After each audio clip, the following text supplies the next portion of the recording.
they're pushing these green energy policies without really understanding the reality of the situation. Can green energy Yes. be as sustainable? Can it be abundant enough? Is it reliable enough? Is it safe enough? Affordable? It's. Do you agree, first of all, that we've kind of put the cart ahead of the horse, and we're implementing all these policies without knowing whether or not they're reasonably achievable? Yeah, absolutely. We're living in kind of a fantasy land where we've convinced ourselves, first off, that climate change is, to use the popular term, an existential threat. And so as a result of that outlook or that idea, we're happy to go ahead and essentially deconstruct one of the most amazing feats, technological developments that humanity has ever achieved, which is the electrical grid. We live in a way that our ancestors couldn't even begin to imagine having power. You know, we can flick a switch and lights come on. We can turn a dial on our wall and we get heat or cold air coming from these holes in the wall, the vents.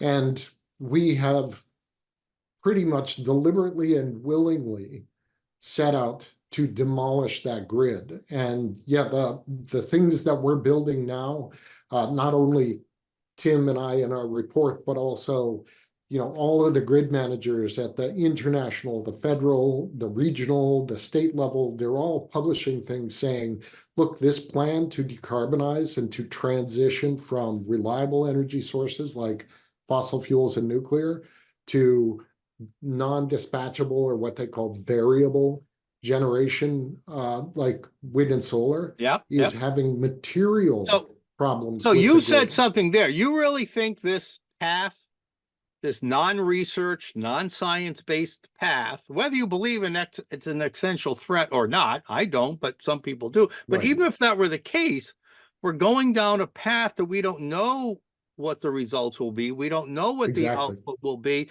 But you said could demolish our Right. electrical grid system. Do you really believe Yes. that? Yeah. So again, we're getting warnings from like FERC commissioners at the federal level, from the CEO of NERC, the North American Electric Reliability Corporation, is saying we're endangering our grid. We've had regional grid operators in MISO and PJM and ERCOT and New England ISO and New York ISO and all over the country saying, look, we're at risk of brownouts and blackouts. Certainly, utilities like to use a phrase, they call it demand response. It sounds Yep. kind of Yep. innocuous, and you know, it's not really that bad of a thing, right? Demand response sounds harmless, if anything. But what it really is Equals alive. utilities. Yeah, but utilities are telling you, look, you need to stop using so much electricity because our grid, our system that we're building can't handle it. So you're seeing things from utilities like where they send you a friendly little letter and they say, we'll send you a $25 gift card if you allow us to come into your house and put kind of a switch on your air conditioning compressor. So when our wind and solar developments aren't able to provide sufficient electricity to power the grid, it's not a problem.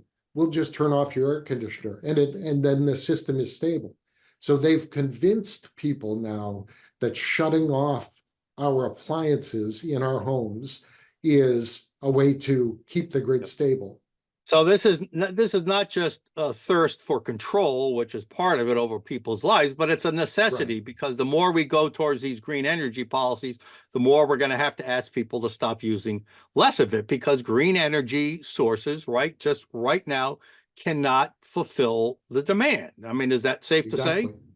All right. Yeah, because I, physics still works. The wind does not shine 24/7. The wind does not blow, sorry, 24/7. Sun does not shine 24/7. So when the wind's not blowing, the sun's not shining, you need something to provide us with electricity.